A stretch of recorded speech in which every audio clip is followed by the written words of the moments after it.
Hello दोस्तों, मैं हूं आपका दोस्त अनिकेत जैन। स्वागत करता हूं आपका हमारे यूट्यूब चैनल नॉलीवुड जोन में। तो चलिए चलिए शुरू करते हैं हमारा आज का ये वीडियो लेक्चर।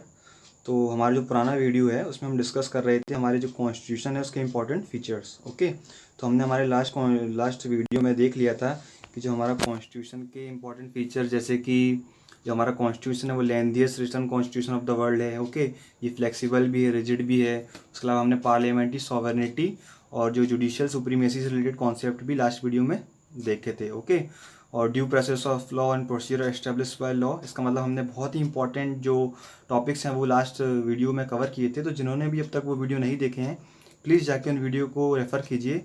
उनके लिंक्स जो है मैंने डिस्क्रिप्शन में डाल रखे हैं। ओके, तो आज के इस वीडियो में हम क्या कवर करने वाले हैं, जो अदर इंपॉर्टेंट फीचर है हमारे कॉन्स्टिट्यूशन के वो देखने वाले हैं। हमारी लास्ट वीडियो को ही हम कंटिन्यू कर रहे हैं। ओके, तो आज हम क्या देखेंगे, इंपॉर्टेंट फीचर देखेंगे, जैसे कि इंडिपेंडेंस ऑफ जुडिशरी। हमारी जुडिशरी की जो इंडिपेंडेंस है वो कैसे है वो देखेंगे, है ना। हमारी जुडिशरी इंटीग्रेटेड है वो कैसे है वो देखेंगे। उसके अलावा fundamental right, DPSP, fundamental duties, ये भी इंपॉर्टेंट फीचर है हमारे कॉन्स्टिट्यूशन के, ये भी देखेंगे। हमारा जो इंडिया है वो एक सेक्युलर स्टेट है ना, ये इंपॉर्टेंट फीचर है, ये भी हम देखेंगे। यूनिवर्सल एडेल्ट फ्रेंचाइज देखेंगे, इंडिपेंडेंट बॉडीज़ देखेंगे, इमरजेंसी प्रोविजंस भी देखेंगे। उसके अलावा हम देखेंगे कोऑपरेटिव सोसाइटीज़ के रिगार्डिंग क्या हमारे कॉन्स्टिट्यूशन में प्रोविज़न है वो भी देखेंगे। और इन सब जो प्रोविजंस हैं उन्हें हम वेरियस क्वेश्चंस के थ्रू देखेंगे ना। तो जो वीडियो के ख़त्म होने के बाद आपको ये सारे के सारे क्वेश्चंस को है अटेम्प्ट करना है। ओके, इन क्वेश्चन के जो आंसर होंगे उसकी टेम्पलेट मैंने यहाँ प्रोवाइड करा रखी है, जो टॉपिक्स हम कवर कर रहे हैं उसके थ्रू। तो आपको ये अटेम्प्ट भी करना है ना, इससे आपको आइडिया लगेगा कि कैसे हम क्वेश्चन को अटेम्प्ट कर रहे हैं। ओके, तो फर्स्ट हम देखेंगे इंटीग्रेटेड एंड इंडिपेंडेंट जुडिशरी। तो इंटीग्रेटेड, देखो हमारी जो जुडिशरी है वो इंटीग्रेटेड भी है और इंडिपेंडेंट भी। इंटीग्रेटेड कैसे है, जो हमारा जुडिशियल सेटअप है वो हायरार्किकल जो अरेंजमेंट होता है ना, उसमें पूरा हायरार्किकल है। मतलब जो हमारे जुडिशरी है सबसे ऊपर कौन सा कोर्ट आता है, सुप्रीम कोर्ट आता है। उसके बाद हम देखते हैं स्टेट में सबसे ऊंचा कौन सा, हाई कोर्ट। और उसके नीचे हम देखते हैं district court and subordinate courts होते हैं। ओके, तो सबसे जो ऊपर पोजीशन पे है वो सुप्रीम कोर्ट है। ये कोई अलग अलग इंस्टीट्यूशन नहीं है, जैसे कि अदर कंट्रीज़ यूएसए में अगर हम देखें तो स्टेट के लिए अलग कोर्ट है, और जो यूएसए जो पूरा स्टेट है अलग से कंट्री, उसके लिए अलग फेडरल कोर्ट है, जिनके जुडिक्शन भी है वो कुछ अलग अलग हैं, है ना। वो एक दूसरे के मैटर्स में इंटरफेयर नहीं कर सकते, ऐसा कुछ सिस्टम भी वहाँ चलता है। लेकिन हमारे यहाँ पे हम देखते हैं कि हम जो लोअर कोर्ट का जो कोई भी मामला होता है वो हाई कोर्ट में, और हाई कोर्ट का मामला सुप्रीम कोर्ट में ले जा सकते हैं ना।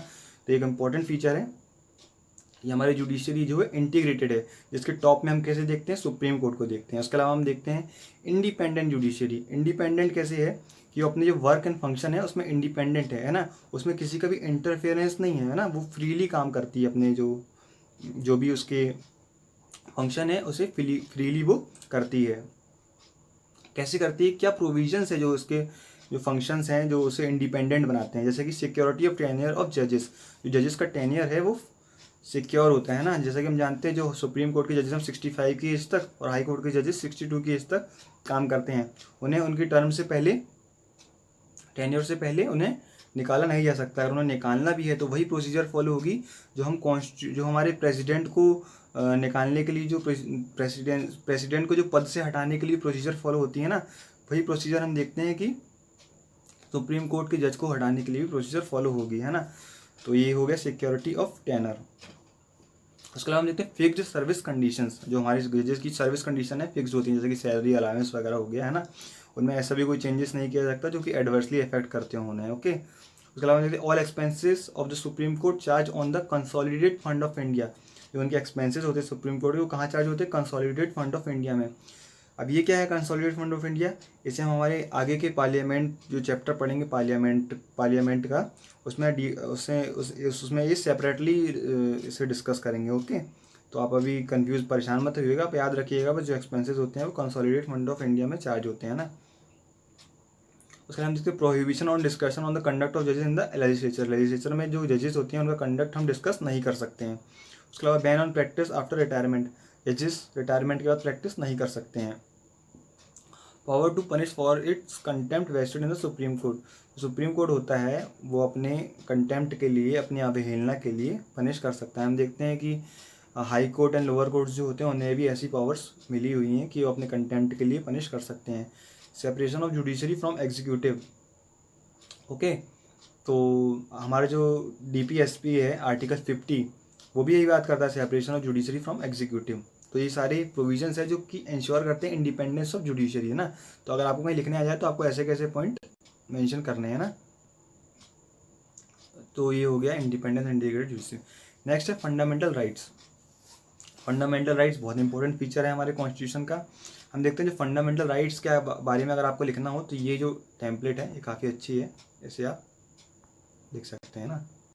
ये जो फंडामेंटल राइट्स हैं वो आइडिया ऑफ पॉलिटिकल डेमोक्रेसी जो है उससे प्रमोट करते हैं।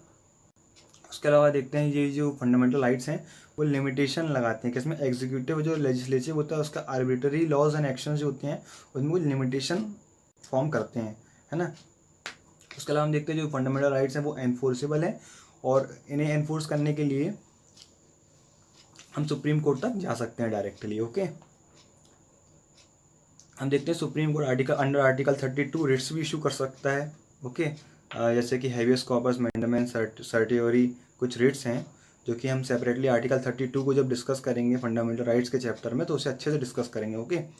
तो अभी आप ध्यान रखिए कि रिट्स इशू कर सकता है सुप्रीम कोर्ट और हाई कोर्ट दोनों। उसके अलावा ये एनफोर्सेबल होते हैं। अब टोटल 6 फंडामेंटल राइट्स जो हैं वो कॉन्स्टिट्यूशन हमें प्रोवाइड कराता है। ओरिजिनल कॉन्स्टिट्यूशन में 7 फंडामेंटल राइट्स है, राइट टू प्रॉपर्टी भी था बट जो कि बाद में डिसमिस कर दिया गया, उसे एक लीगल राइट बना दिया गया ना आर्टिकल 300A के अंतर्गत, है ना। तो अभी जो 6 कॉन्स्टिट्यूशनल राइट हमें मिले हुए हैं वो क्या है, right to equality 14 to 18 article, right to freedom 19 to 22, जो आर्टिकल राइट टू फ्रीडम है उसके अंदर इंपॉर्टेंट फ्रीडम्स हैं जो हम राइट जब सेपरेटली फंडामेंटल राइट पढ़ेंगे तो उसमें ये सारे जो फंडामेंटल राइट्स हैं उन्हें डीपली अच्छे से डिस्कस करेंगे, ओके। एक एक फीचर्स को अभी हम सिर्फ ओवरव्यू ले रहे हैं। अगर आपको फंडामेंटल राइट्स के अंतर्गत किसी एग्जाम में 6 मार्कर या छोटा क्वेश्चन लिखने आ जाता है या डायरेक्ट कोई क्वेश्चन बन जाता है, ओके, तो उसके हिसाब से हम इसे डिस्कस कर रहे हैं शॉर्ट में, ओके। सिर्फ अभी हम फीचर्स पढ़ा रहे हैं इसलिए। अब right against exploitation article 23 to 24, right to freedom of religion 25 to 28, cultural and educational right 29 and 30, right to constitutional remedies article 32 जिसके अंतर्गत सुप्रीम कोर्ट रिट्स इशू करता है, ओके। तो हमारे फंडामेंटल राइट्स हैं ये एब्सोल्यूट नहीं है, subjected to some reasonable restrictions, है ना। अगर ऐसी कोई बात आती है कि हमारे फंडामेंटल राइट्स को हमसे छीनना पड़े, है ना, कोई सिक्योरिटी ऑफ स्टेट, है ना, sovereignty of state, foreign relation से रिलेटेड कोई मैटर होता है तो इस फंडामेंटल राइट को कुछ रेस्ट्रिक्ट भी किया जा सकता है, ओके। ये जो है एब्सोल्यूट नहीं है, ओके। तो ये भी हमको याद रखना है। नेक्स्ट हम देखते हैं DPSP। आर्टिकल 36 से लेकर आर्टिकल 51 तक जो हमारे कॉन्स्टिट्यूशन है उसमें DPSP मेंशन्ड है। डॉक्टर अम्बेडकर ने DPSP को नोवल फीचर ऑफ कॉन्स्टिट्यूशन भी कहा है ना, जो कि सोशल एंड पॉलिटिकल डेमोक्रेसी को प्रमोट करने का काम करते हैं ना, meant for promoting idea of social and political democracy, है ना। और हमारे इंडिया को एक वेलफेयर स्टेट बनाने का जो ट्राई करते हैं ये DPSP, ओके। अब जो DPSP है कई लोग पूछते हैं कि एनफोर्सेबल क्यों नहीं है, ये नॉन एनफोर्सेबल क्यों है, ये नॉन एनफोर्सेबल होते हैं, ओके। क्यों है नॉन एनफोर्सेबल, क्योंकि हमारी कुछ फाइनेंशियल रेस्ट्रिक्शंस थी, है ना।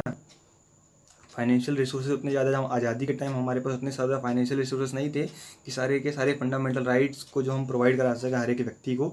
लेकिन स्टेट्स को ये ड्यूटी दी गई, ये बोला गया कि आपको धीरे धीरे करके इन सारे कॉन्स्टिट्यूशनल जो DPSP हैं उन्हें एक्ट के थ्रू, लॉस के थ्रू एनेक्ट करना है और लोगों को ये राइट्स प्रोवाइड करने हैं, ओके। ये चीज़ें प्रोवाइड करनी है। उसके अलावा देखिए फंडामेंटल ड्यूटीज़ जो पार्ट 4A में है, आर्टिकल 51A में फंडामेंटल ड्यूटीज़ रखी गई हैं, जो कि हम देखते हैं हमारे ओरिजिनल कॉन्स्टिट्यूशन में फंडामेंटल ड्यूटीज़ नहीं थी। जो हमारे कॉन्स्टिट्यूशन मेकर्स थे उन्होंने ओरिजिनल कॉन्स्टिट्यूशन में इसकी जो आवश्यकता है वो महसूस नहीं की। बाद में हम देखते हैं 42nd कॉन्स्टिट्यूशन अमेंडमेंट हुआ 1976 में, उससे ये फंडामेंटल ड्यूटीज़ ऐड होती हैं। फिर हम देखते हैं 86 कॉन्स्टिट्यूशन अमेंडमेंट होता है जिससे एक और फंडामेंटल ड्यूटी ऐड होती है ना। तो जो फंडामेंटल ड्यूटीज़ वाला चैप्टर पढ़ेंगे उसमें हम ये सारी फंडामेंटल ड्यूटीज़ अच्छे से देखेंगे, ओके। नेक्स्ट में हम देखते हैं secular state, Indian secular state. बहुत इंपॉर्टेंट फीचर है हमारे कॉन्स्टिट्यूशन का, इंडियन सेक्युलर स्टेट। ये क्या कहता है, India does not uphold any particular religion as a official religion of the Indian state. ऐसा कोई भी रिलीजन नहीं है जिसे हम ऑफिशियल रिलीजन स्टेट कहेंगे। जो हमारा कॉन्स्टिट्यूशन है वो एक पॉजिटिव कॉन्सेप्ट लेकर आया सेक्युलरिज्म का, जो कि कहता है कि equal respect to all religions और प्रोटेक्टिंग ऑल रिलीजन्स इक्वली। सभी रिलीजन्स को इक्वली प्रोटेक्ट करता है ना, इक्वली रिस्पेक्ट करता है हर एक रिलीजन की, इर्रिस्पेक्टिव और उसकी स्ट्रेंथ कितनी है और जो भी उसको मानने वाले उसके अनुयायी कितने, कुछ भी नहीं देखता है ना। सभी रिलीजन हमारे इंडिया में एक ही, सभी स्टेट के अंदर में सारे रिलीजन एक हैं। ओके, तो ये तो हो गया सेक्युलर। जो हमारा प्रिएम्बल है, जो उसमें सेक्युलर जो वर्ड है ना, ओरिजिनल प्रिएम्बल में नहीं था, 42nd कॉन्स्टिट्यूशनल अमेंडमेंट से वो प्रिएम्बल जो सेक्युलर वर्ड है वो 3 word socialist, secular and integrity, ये 3 वर्ड ऐड किए गए थे ना 42nd कॉन्स्टिट्यूशनल अमेंडमेंट से। उसके अलावा हम देखते हैं, कई लोग पूछते हैं difference between Indian and western secularism. जो वेस्टर्न सेक्युलरिज्म है वो बात करता है complete separation of the religion with the state, मतलब स्टेट और रिलीजन का कंप्लीट सेपरेशन की बात करता है वेस्टर्न सेक्युलरिज्म। और हमने अभी बात की जो इंडियन सेक्युलरिज्म है वो क्या कहता है, एक पॉजिटिव कॉन्सेप्ट की बात करता है। वो कहता है कि इस respect for all religion and promotion for all religion equally. Okay, तो ये डिफरेंस है, फंडामेंटल डिफरेंस। अगर आपको ये भी पूछा जाए, कई बार एग्जाम्स में, 1-2 एग्जाम्स पेपर्स में ये देख चुका हूँ है ना, मीन्स के क्वेश्चन पेपर में, तो ये इंपॉर्टेंट है ना, इसे आप ध्यान रखिएगा। उसके अलावा हम देखते हैं यूनिवर्सल एडल्ट फ्रेंचाइज है ना। यूनिवर्सल एडल्ट फ्रेंचाइज भी हमारे कॉन्स्टिट्यूशन में प्रोवाइड करी है। जो 18 साल से ऊपर के जितने भी लोग हैं वो जो इलेक्शन है उसमें वोट देने का राइट रखते हैं ना, irrespective of caste, race, religion, sex, literacy, wealth and so on है ना। तो ऐसे कोई भी लिमिटेशंस नहीं है। जो ब्रिटिश एरा था उसमें हम देखते हैं लिमिटेड फ्रेंचाइज थी, इसमें प्रॉपर्टी वेल्थ के जो जिसकी जितनी प्रॉपर्टी होगी, वेल्थ होगी, इस पैरामीटर पे लोगों को वोट देने का राइट था। लेकिन हमारे कॉन्स्टिट्यूशन में यूनिवर्सल एडल्ट फ्रेंचाइज 18 साल के बाद जो भी व्यक्ति है वो वोट दे सकता है। जो वोटिंग एज है वो हम देखते हैं 61st कॉन्स्टिट्यूशनल अमेंडमेंट 1988 से पहले 21 साल थी, बाद में 18 साल कर दी गई। ओके, तो इंपॉर्टेंट फैक्ट है, कई बार पूछ लिया जाता है तो आपको याद रखना। उसके बाद देखते हैं सिंगल सिटीजनशिप। जो हमारा कॉन्स्टिट्यूशन है वो हालांकि एक फेडरल सिस्टम प्रोवाइड कराता है, बट हम देखते हैं कि हमारे जो कॉन्स्टिट्यूशन में सिंगल सिटीजनशिप प्रोवाइड की है, मतलब स्टेट्स की और इंडिया की एक ही सिटीजनशिप है ना, जो कि इंडियन सिटीजनशिप कहलाएगी। ओके, तो ये भी आपको याद रखना, सिंगल सिटीजनशिप का कॉन्सेप्ट। उसके अलावा देखते हैं हमारे कॉन्स्टिट्यूशन का इंपॉर्टेंट फीचर है इंडिपेंडेंट बॉडीज़। हमारा कॉन्स्टिट्यूशन है वो इंडिपेंडेंट बॉडीज़ में प्रोवाइड कराता है। जैसे कि कौन सी इंडिपेंडेंट बॉडीज़ हम देखते हैं, UPSC, SPSC, CAG, election commissions, ये सारी इंडिपेंडेंट बॉडीज़ हैं। अगर इसके बारे में कहीं लिखना है तो ये आप जो टेम्पलेट है ये लिख सकते हैं, जैसे कि it envisaged by the constitution as the bulwarks of the democratic system of government in India है ना। जो हमारी डेमोक्रेटिक सिस्टम है उसको सुचारू रूप से चलाने के लिए बहुत इंपॉर्टेंट भूमिका निभाते हैं, बहुत महत्वपूर्ण भूमिका निभाते हैं। ओके, तो जो हमारी इंडिपेंडेंट बॉडीज़ हैं उनकी इंडिपेंडेंस कैसे तो इंडिपेंडेंस प्रोवाइड कराने के लिए कुछ फीचर्स हैं, जैसे कि security of tenure, fixed service condition, expense being charge on consolidated fund of India and so on. कुछ ऐसे प्रोविजंस भी हमारे कॉन्स्टिट्यूशन प्रोवाइड कराएं ताकि ये जो इंडिपेंडेंट बॉडी है वो असल में इंडिपेंडेंट रहे ना, जैसे कि हमने जुडिशरी वाले पॉइंट में भी देखा था। नेक्स्ट हम देखते हैं हमारे कॉन्स्टिट्यूशन में कुछ इमरजेंसी प्रोविजंस भी ऐड किए गए हैं to meet the extraordinary situation effectively. जब भी कोई ऐसी एक्स्ट्राऑर्डिनरी सिचुएशन आ जाती है, जैसे वॉर, एक्सटर्नल एग्रेशन है ना, इंटरनल डिस्टर्बेंस, ऐसी कोई सिचुएशन आ जाती है या कोई फाइनेंशियल प्रॉब्लम आ जाती है स्टेट के अंदर, तो उससे कैसे डील किया जाए ना, तो इमरजेंसी प्रोविजंस भी हमारे कॉन्स्टिट्यूशन में ऐड किए गए हैं। हमने लास्ट की वीडियो में देखा था कि हमने इमरजेंसी प्रोविजन कहाँ से हमारे कॉन्स्टिट्यूशन में लिए हैं। तो जिस किसी को भी याद हो प्लीज़ कमेंट सेक्शन में बताइए। ओके, नेक्स्ट हम देखते हैं जो इमरजेंसी प्रोविज़न है वो क्यों है, to meet the extraordinary situation effectively. इसके बाद देखते हैं to safeguard the sovereignty, unity, integrity, security of the country, the democratic political system and the constitution. तो इन सबको सेफगार्ड करने के लिए भी एक इमरजेंसी प्रोविज़न हमारे कॉन्स्टिट्यूशन में डाले गए हैं। तो 3 टाइप की emergency provision, national emergency, state emergency and financial emergency. 3 type की इमरजेंसी प्रोवाइड कराते हैं। ओके, नेशनल इमरजेंसी जो है वो किस ग्राउंड पे लगाई जाती है? On the grounds of external aggression, armed rebellion, है ना। इस ग्राउंड्स पे जो नेशनल इमरजेंसी लगाई जाती है, हम देखते हैं अब तक हमारे जो इंडिया है उसमें 3 बार लगाई जा चुकी है।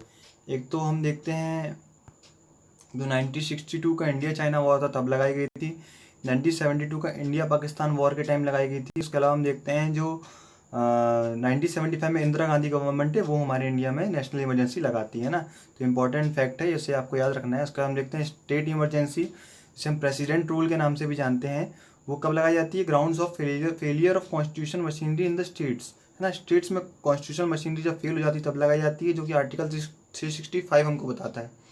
उसके अलावा failure to comply with the direction of the centre, अगर डायरेक्शन के सेंटर स्टेट्स फॉलो नहीं करता है ना, उसे नहीं मानता है, तो भी ये लगाई जा सकती है। ऑन द किस आर्टिकल में बताया गया? आर्टिकल 365, है ना।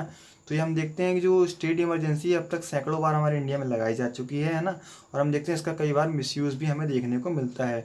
जब स्टेट और सेंटर में अलग अलग गवर्नमेंट होती है और सेंटर को स्टेट गवर्नमेंट को वीक करना होता है या उसे पावर से हटाना होता है, तो उसका मिसयूज़ भी किया जाता है।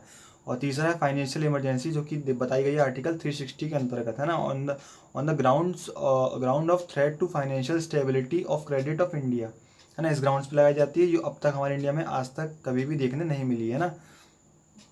हम देखते हैं during an emergency the central government becomes all powerful and the states go into the total control of the central, जो कि एक बहुत ही यूनिक फीचर है हमारे कॉन्स्टिट्यूशन का, जिसमें क्या होता है जो हमारी फेडरल स्ट्रक्चर और कॉन्स्टिट्यूशन का वो यूनिटरी में कन्वर्टेड हो जाता है ना during the time of emergency.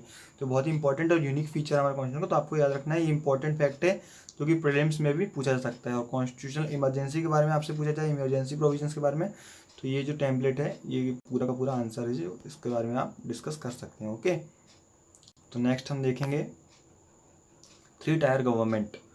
Important feature है 3 टायर गवर्नमेंट। जैसा कि हम देखते हैं हमारा जो जैसा कि हम अधिकतर कंट्रीज देखते हैं उसमें 2 टायर गवर्नमेंट देखने को मिलती है। सेंट्रल में गवर्नमेंट होती है, स्टेट में गवर्नमेंट होती है। बट 3 टायर गवर्नमेंट हम देखते हैं सेंट्रल में भी है, स्टेट में भी, एक लोकल गवर्नमेंट भी है। ओके, तो जो 3 टायर बन जाते हैं सेंट्रल में, स्टेट में और लोकल लेवल पे जो गवर्नमेंट होती है ना। जो गांधी जी का सपना था हमारा ग्राम स्वराज का, कहीं ना कहीं इसे फुलफिल करते हुए 73rd and 74th constitutional amendment लाया जाता है, जिसमें 73rd अमेंडमेंट पंचायती राज एस्टेब्लिश करते हैं और 74th कॉन्स्टिट्यूशनल अमेंडमेंट में हम म्यूनसिपल बॉडीज़ को एस्टेब्लिश करते हैं ना, जो कि नगरीय निकाय का प्रशासन देखते हैं। ओके, और पंचायती राज गाँवों के लिए। तो ये बहुत इंपॉर्टेंट डेवलपमेंट था, जो कि इंपॉर्टेंट फीचर है। इसे हम डिटेल में डिस्कस करेंगे हमारे पंचायती राज और लोकल एडमिनिस्ट्रेशन के वीडियोज़ में। ओके, नेक्स्ट है कोऑपरेटिव सोसाइटीज़। तो हम देखते हैं 97 कॉन्स्टिट्यूशनल अमेंडमेंट होता है हमारे कॉन्स्टिट्यूशन में, जो कि कोऑपरेटिव सोसाइटीज़ को एक कॉन्स्टिट्यूशनल दर्जा प्रोवाइड कराता है ना, संवैधानिक दर्जा प्रोवाइड कराता है। कैसे? 3 आर्टिकल ऐड होते हैं। आर्टिकल 19 जिसमें बोला गया right to form cooperative societies. उसके अलावा देखते हैं आर्टिकल 43B, जो कि प्रमोशन ऑफ कोऑपरेटिव सोसाइटीज़ और उनके इंडिपेंडेंट और उनके ऑटोनॉमस फंक्शनिंग की बात करता है। उसके अलावा हम देखते हैं पार्ट 9 भी हमारे कॉन्स्टिट्यूशन में ऐड किया जाता है, जो कि कुछ इंपॉर्टेंट प्रोविजंस बताता है हमें कोऑपरेटिव सोसाइटी से रिलेटेड, जो कि इंश्योर करता है कि cooperative societies in the country function democratic, professional, autonomous and economically sound manner, है ना। तो ये सारे फीचर्स जो हैं आर्टिकल 243ZS और 243ZT में बताए गए हैं। ओके, तो कोऑपरेटिव सोसाइटीज़ हो गई। और जो कोऑपरेटिव सोसाइटीज़ हैं उससे रिलेटेड जो मल्टी स्टेट कोऑपरेटिव सोसाइटी, उससे रिलेटेड जो लॉज रेगुलेशन में उन्हें बनाने के लिए कौन एम्पावर्ड है? पार्लियामेंट। और जो अदर कोऑपरेटिव सोसाइटीज़ है उससे रिलेटेड लॉज जो हैं वो स्टेट लेजिस्लेचर बना सकता है। ओके, तो ये हो गए कोऑपरेटिव सोसाइटीज़, जो कि बहुत इंपॉर्टेंट फीचर है। ओके, तो हमारे आज के इस वीडियो में तो हम इतना ही डिस्कस कर रहे हैं। हमने अब तक हमारे कॉन्स्टिट्यूशन के सारे लास्ट वीडियो में और इस वीडियो में सारे इंपॉर्टेंट फीचर्स, उससे related important topics and concept भी अच्छे से समझ लिए हैं। हमारे नेक्स्ट वीडियो में जो हमारा कॉन्स्टिट्यूशन है उसका प्रीएम्बल डिस्कस करेंगे। ओके, और उससे रिलेटेड कॉन्सेप्ट और इम्पोर्टेंट फीचर्स अच्छे से देखेंगे। तो तब तक के लिए हमारे साथ बने रहने के लिए शुक्रिया। प्लीज़ हमारे चैनल को लाइक, शेयर एंड सब्सक्राइब कीजिए। ओके, और इसे ज़्यादा से ज़्यादा लोगों तक पहुंचाइए, ताकि जो नॉलेज है, ताकि जो उससे ज़्यादा से ज़्यादा लोगों तक हम पहुंचा सकें। Okay, thank you so much.